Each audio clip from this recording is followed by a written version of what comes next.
할렐루야. 이 새벽에도 잠들어 있는 우리를 깨워주시고 하나님을 예배할 수 있는 귀한 자리로 불러주신 주님을 찬양합니다. 우리 찬송가 461장 찬양하도록 하겠습니다.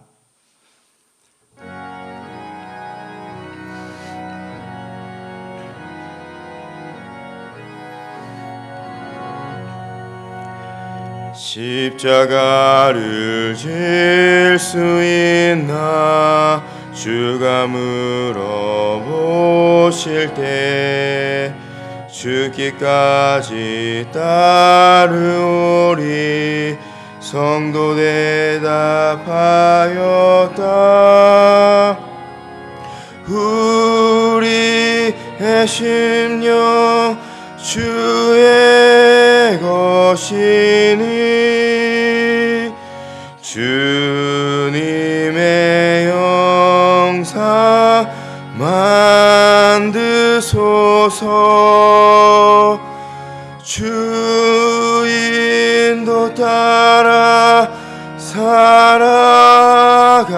동안 사랑과 충성을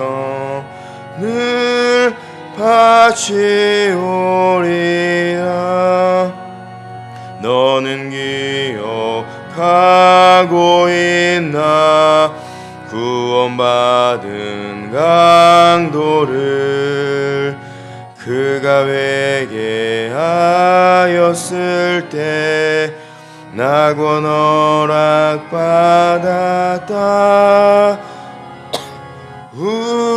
우리의 심령 주의 것이니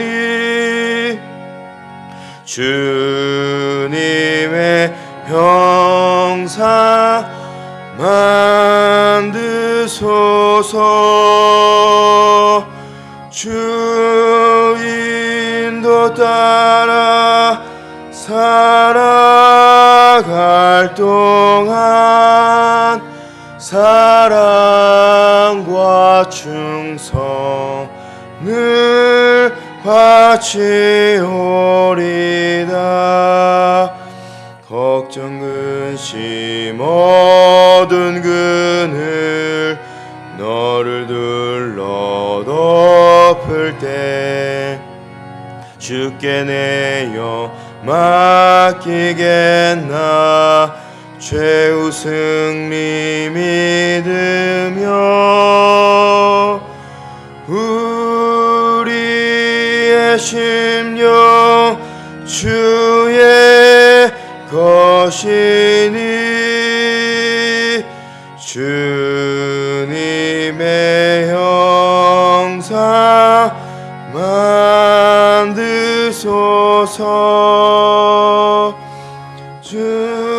주인도 따라 살아갈 동안 사랑과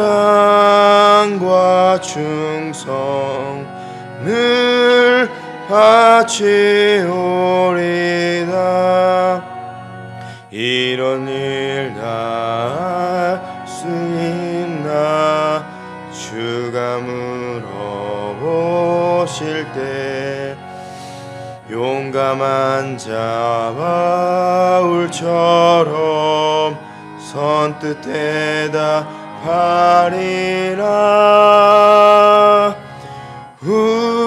우리의 심령 주의 것이니 주님의 형상 만드소서. 주인도 따라 살아갈 동안 사랑과 충성을 바치오리다.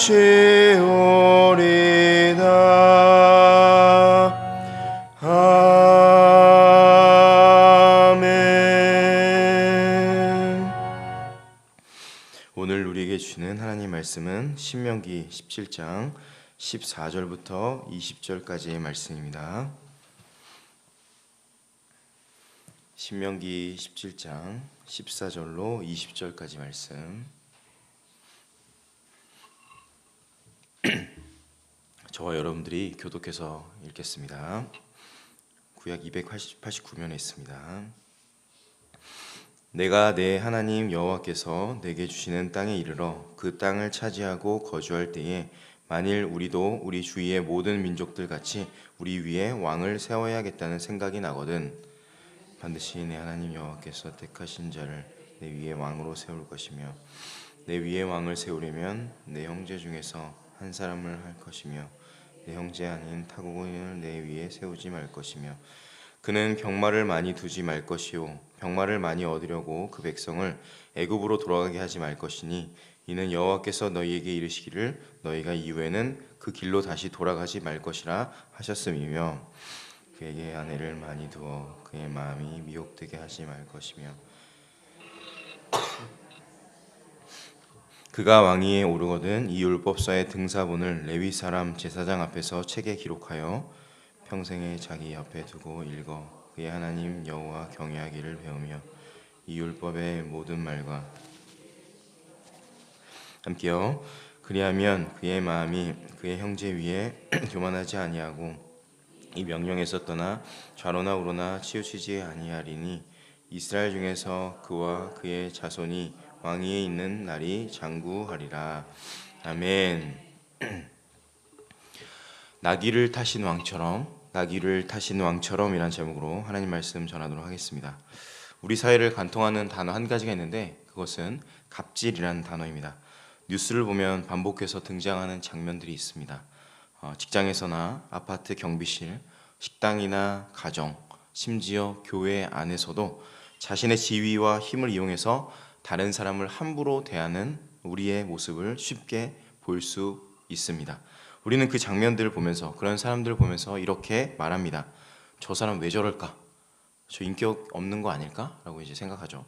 그러나 성경은 더 깊은 질문을 던지는데 왜 사람이 힘을 가지면 변할까라는 질문이죠. 성경은 이것을 단순히 한 사람의 성격 문제로 보지 않습니다. 예배의 문제로 봅니다. 갑질의 본질은 인격의 문제가 아니라 무엇을 예배하고 있는가의 문제입니다. 예배가 무엇이죠?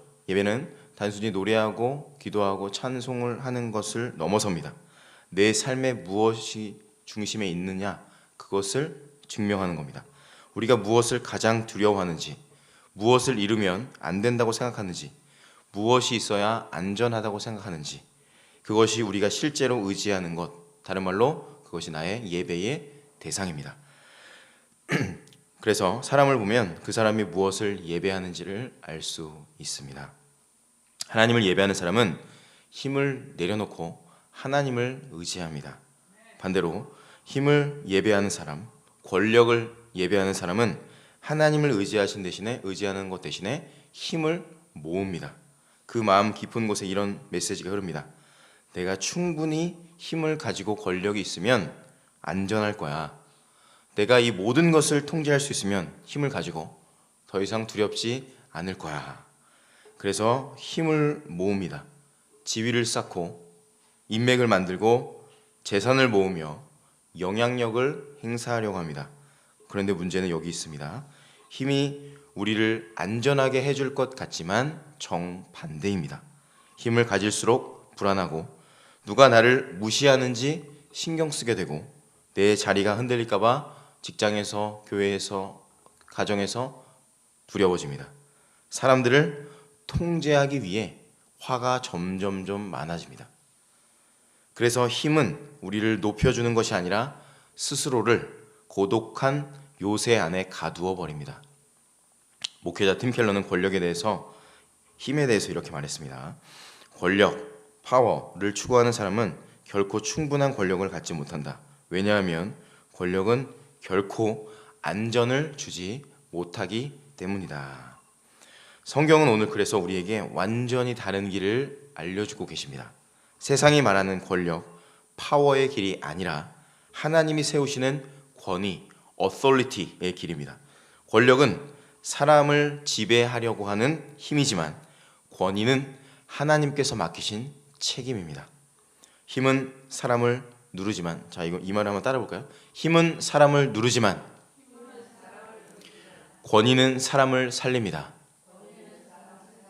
네, 이 메시지가 핵심입니다. 힘은 사람을 찍어 누르지만 권위는 뭐라고요? 사람을 살립니다. 오늘 본문 신명기 17장 14절에서 20절 말씀에 소 제목이 있습니다.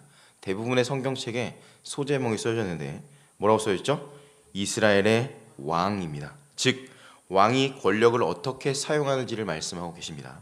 놀랍게도 하나님은 우리가 일반적으로 생각하는 그 힘을 갖기 위해서 필요한 것들, 세상이 당연하게 여기는 그 세 가지를 금지합니다. 군사력, 외교력, 경제력. 왜 그럴까요? 하나님이 세우시는 권위는 authority는 보이는 힘에서 나오지 않기 때문입니다. 사랑하는 여러분, 힘은 나를 증명하려는 욕망의 도구이지만 권위는 하나님께서 맡기신 책임이라는 사실을 기억하시기 바랍니다. 이 예배를 통해서 우리 안에 모든 힘의 우상이 다 사라지고 진짜 왕이신 예수 그리스도만을 바라보는 은혜가 있게 되기를 주의 이름으로 축원합니다. 네, 첫 번째는 따라해 보겠습니다. 버려라. 따라해 볼까요? 버려라.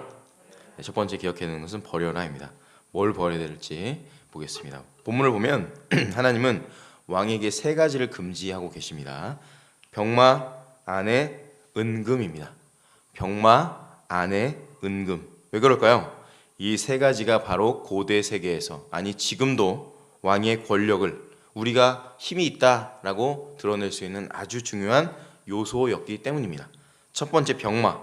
병마는 다른 말로 군사력입니다. 16절, 그는 병마를 많이 두지 말 것이요.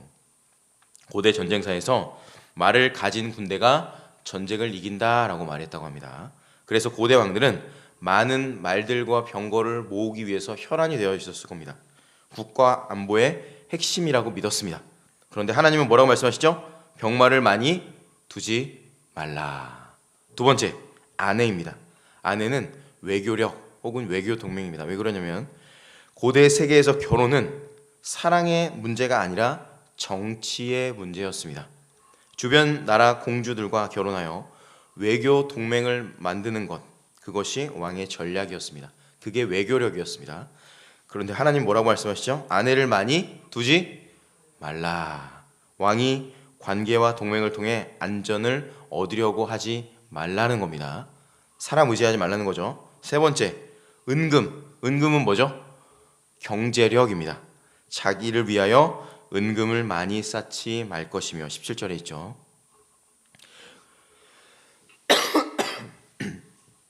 죄송합니다. 국고가 풍성해야 나라가 안정된다는 것은 그때나 지금이나 변하지 않는 진리와 같은 상식입니다. 그러나 하나님은 분명히 말씀하시죠. 뭐라고 말씀하시죠?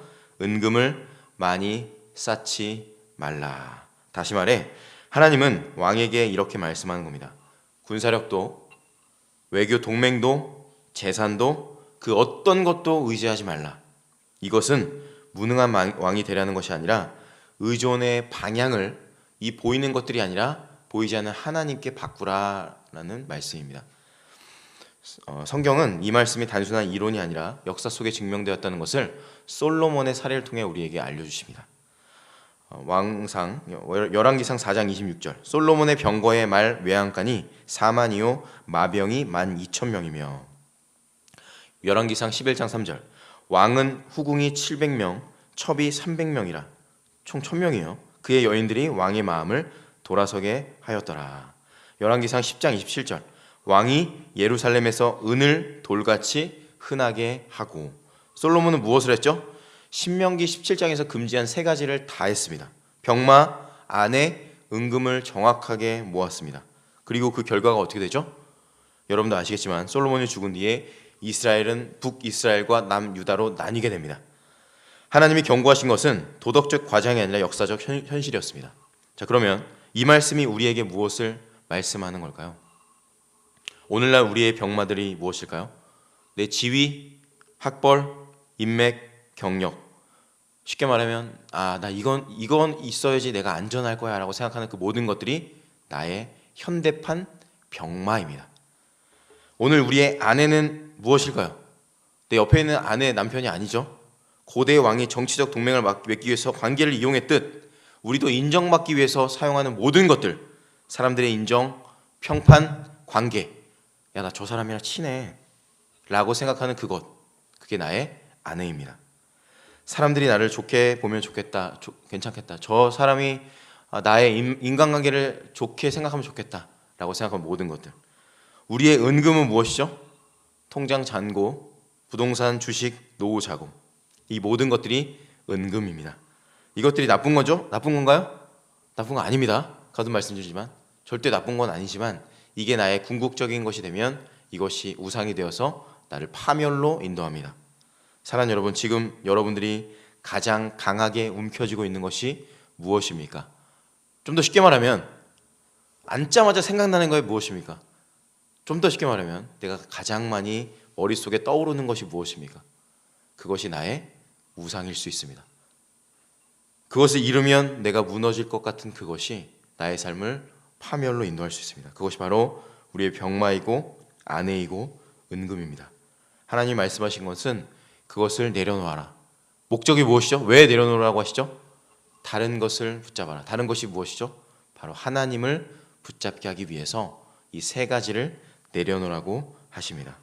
사랑하는 여러분, 세상의 권력 도구를 버릴 때 비로소 하나님의 권위가 저와 여러분들에게 임한다는 사실을 믿으시기 바랍니다. 두 번째는 읽어라입니다. 따라해 볼까요? 읽어라. 본문 18절과 19절 말씀인데요. 자, 읽어보도록 하겠습니다. 18, 19 시작.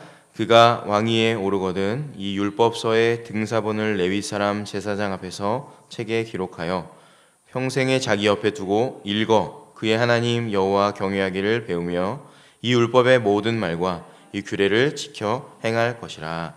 아멘. 하나님은 왕에게 놀라운 명령을 하시는데 율법서를 직접 먼저 써라. 남이 써준 것을 읽는 것이 아니라 왕이 직접 손으로 필사해야 했습니다. 왜 그랬을까요? 읽는 것과 직접 쓰는 것은 전혀 다른 경험이기 때문입니다. 한 글자 한 글자 손으로 적어가는 동안 말씀이 머리가 아니라 영혼 가운데 새겨지는 겁니다. 그리고 그 말씀을 평생 자기 옆에 두고 읽어야만 했습니다. 18절에 보면은 등사본이라는 단어가 있습니다. 등사본 보이시나요? 이 등사본이라는 단어, 이 단어가 좀 어려운데 미쉬네라는 히브리 말입니다. 쉬운 말로 하면 복사본인데 복사본보다 조금 더 이 내용에 입각해서 다른 번역을 찾아보면 두 번째 것 혹은 부차적인 것을 의미합니다. 그렇죠? 복사본이니까. 미쉬네는 그래서 두 번째 것, 무슨 말이냐면 왕은 하나님의 법 위에 존재하는 것이 아니라 그 법 아래에 두 번째로 존재하는 거다라고 말씀하는 겁니다. 첫 번째는 하나님의 우리의 통치자가 되시고 두 번째는 왕이 두 번째 통치자가 된다라는 의미가 이 말씀 가운데 숨겨져 있습니다. 왕은 그러므로 절대 권력자가 아니라 하나님의 통치를 대신하는 사람이다. 그래서 하나님은 왕에게 평생 말씀 앞에 말씀을 읽으며 쓰며 살라라고 말씀하고 계십니다. 왜 하나님은 왕에게 이렇게까지 말씀을 강조하는 걸까요? 20절에 그 이유가 나오는데요. 그리하면 그의 마음이 그의 형제 위에 교만하지 아니하고 이 명령에서 떠나 좌로나 우로나 치우치지 아니하리니. 다 같이 시작. 이스라엘 중에서 그와 그의 자손이 왕위에 있는 날이 장구하리라. 아멘. 교만은 하루아침에 만들어지지 않습니다. 말씀에서 조금씩 멀어지다가 기도가 줄어들고 판단이 하나님의 뜻보다 앞서기 시작할 때 교만은 조용히 우리를 잠식하고 하나님을 내 인생에서 몰아내 버립니다. 그래서 유진 피터스는 이렇게 말합니다. 리더십의 타락은 언제나 조용히 시작된다. 말씀 앞에 앉는 시간이 줄어들 때 권력은 폭력으로 변하기 시작한다. 그래서 말씀 없는 권력은 결국 폭력이 됩니다. 종교개혁자 마틴 루터 매우 바쁜 사람이었는데요.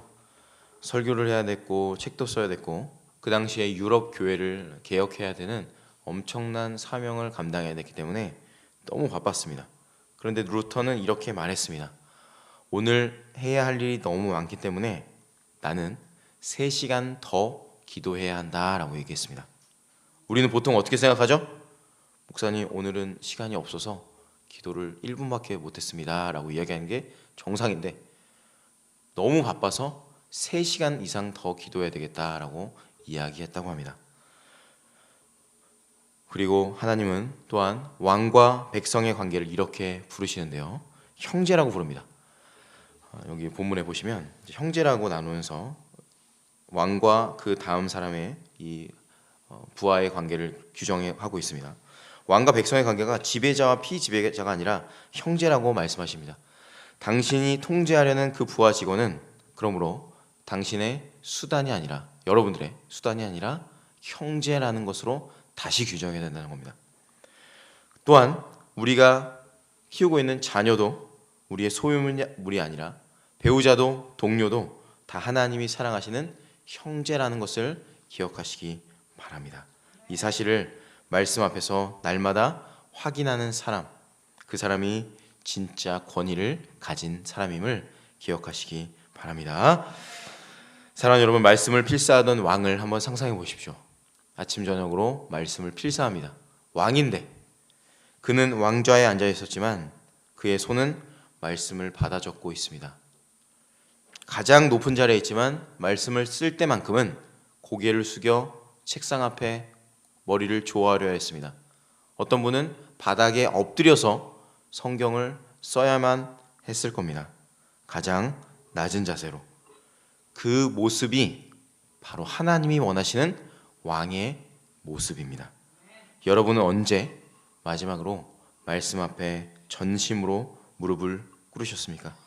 직책이 높아질수록 또 연륜이 쌓일수록 우리는 말씀 앞에 앉는 시간이 점점 줄어드는 경향이 있습니다. 그러나 하나님은 우리에게 말씀하시는 것은 왕위에 있는 모든 날 동안 읽어라 라고 말씀하십니다. 더 높아질수록, 더 오래 자리에 있을수록, 더 내가 권위를, 힘을 가질수록 더 말씀 앞에 낮아져야 하는 줄로 믿습니다. 오늘 꼭 집에 가셔서 말씀을 펴시고 그리고 그 말씀 앞에 엎드려서 이렇게 기도하면 좋겠습니다. 하나님, 저는 첫 번째 통치자가 아니라 두 번째 통치자입니다. 하나님이 저의 첫 번째 왕이십니다. 사랑하는 여러분, 말씀 앞에 무릎 꿇는 자만이 사람 앞에 교만하지 않을 수 있습니다. 왜냐하면 따라해볼까요? 힘은 사람을 누르지만 권위는 사람을 살립니다. 우리에게 힘이 아니라 권위가 부어지게 되기를 주의 이름으로 축원합니다. 마지막 세 번째, 내려가라입니다. 따라해볼까요? 내려가라. 본문 20절 말씀 한번 읽어볼게요. 다시 한번 시작. 그리하면 그의 마음이 그의 형제 위에 교만하지 아니하고 이 명령에서 떠나 좌로나 우로나 치우치지 아니하리니 이스라엘 중에서 그와 그의 자손이 왕위에 있는 날이 장구하리라. 아멘. 우리는 이 왕이 될 수 없다라는 것이 결론입니다. 솔직히 말씀을 드리면 지금까지 두 가지, 병모와 은금과 아내를 버리라고 말씀하셨고, 말씀 앞에 날마다 무릎 꿇어라, 그리고 필사하고 하나님 말씀 앞에 고개 숙여라 라는 말씀 드렸는데, 마음속으로 이렇게 생각하는 분도 있을 겁니다. 좋은 말씀이긴 한데 잘 안 되더라고요, 목사님. 우리는 이 왕이 될 수 없기 때문에 조금만 힘이 생기면 어깨에 힘이 들어가고 목소리가 커지고 분노합니다. 사람들 내 뜻대로 조종하려고 하죠. 우리의 본성입니다. 그게 죄의 본성입니다. 우리의 실체이기도 합니다. 이스라엘 역사가 증명합니다. 신명기 17장에 이 왕의 법을 완벽하게 지킨 왕은 단 한 명도 등장하지 않습니다. 다윗 왕도 그랬고 솔로몬 왕도 그랬고 모든 우리가 알고 있는 왕들은 다 실패하게 됩니다. 그래서 이 설교의 마지막이 여러분 그러므로 더 겸손하게 살아보십시오 라고 이야기한다면 이것은 복음이 아니라 종교입니다. 성경에서 얘기하는 것은 복음인데, 복음은 무엇을 말씀하냐면 우리가 이것을 할 수 없다라고 말씀하시며 완벽하게 이 모든 것을 하신 예수님을 우리에게 소개하십니다. 세상의 왕들은 어떻게 우리에게 오죠? 병마, 큰 말을 타고 옵니다. 아마도 큰 말을 타고 올 겁니다. 근데 예수님은 무엇을 타고 오셨죠? 마태복음 21장 5절 내 왕이 내게 임하나니 그는 겸손하여 나귀를 탔도다. 혹시 나귀를 본 적 있으십니까? 제가 나귀를 한번 타봤는데요. 나귀를 타면 발이 땅에 닿습니다. 땅에 닿아요. 그러니까 이게 제가 걷는 건지 나귀를 타는지 모를 정도로 이렇게 갑니다. 예수님은 말이 아니라 나귀를 타셨습니다. 신명기 17장을 기억하십시오. 병마를 두지 말라. 그런데 예수님은 병마 대신 나귀를 타셨습니다. 은금을 쌓지 말라. 예수님은 은금은커녕 머리 둘 곳 하나 없으셨습니다. 예수님은 신명기 17장의 왕의 법을 완벽하게 지키셨습니다. 그것도 가장 레디컬, 극단적인 방법으로. 세상의 왕들은 사람을 밟고 어떻게든지 올라가려고 합니다. 그러나 예수님은 사람을 일으키기 위해서 그 하늘 보좌를 버리고 이 땅에 오셨습니다. 세상은 말합니다. 세상의 왕은 말합니다. 나를 위해서 엎드려라. 나를 위해서 너가 죽어라. 예수님 말씀하시죠. 내가 너를 위해 죽겠다. 나를 밟고 올라가라. 그리고 마침내 예수님 십자가에 오르십니다. 네가 왕이야? 네가 왕이야? 왕이 왜 이렇게 초라해? 왕이면 좀 왕처럼 해봐. 조롱하죠. 침뱉죠. 세상의 눈에는 십자가가 완전히 패배한 것처럼 보였습니다. 그러나 바로 그 자리에서 세상의 교만이 무너지고 모든 왕 같은 사람들이 다 박살나고 폭력이 패배합니다. 십자가는 하나님이 힘을 포기하신 자리가 아닙니다. 하나님이 진짜 힘이 무엇인지, 그 권위가 어떤 것인지 보여준 자리가 십자가입니다. 세상의 왕들은 백성을 죽여서 보좌를 지킵니다. 그러나 저와 여러분들의 왕 예수 그리스도는 백성을 살리기 위해서 자신의 보좌를 버리셨습니다. 여러분, 이 새벽 어떤 길을 걸어가시겠습니까? 한 가지의 이야기를 드리고 마무리하겠습니다. 어느 날 알렉산더 대왕이 한 해적을 붙잡았습니다. 알렉산더가 물었습니다. 네가 감히 바다를 약탈해? 이 악랄한 것, 너는 어떻게 그런 짓을 할 수 있냐 하면서 막 죽일 듯이 달려들었습니다. 그때 해적이 이렇게 대답했습니다.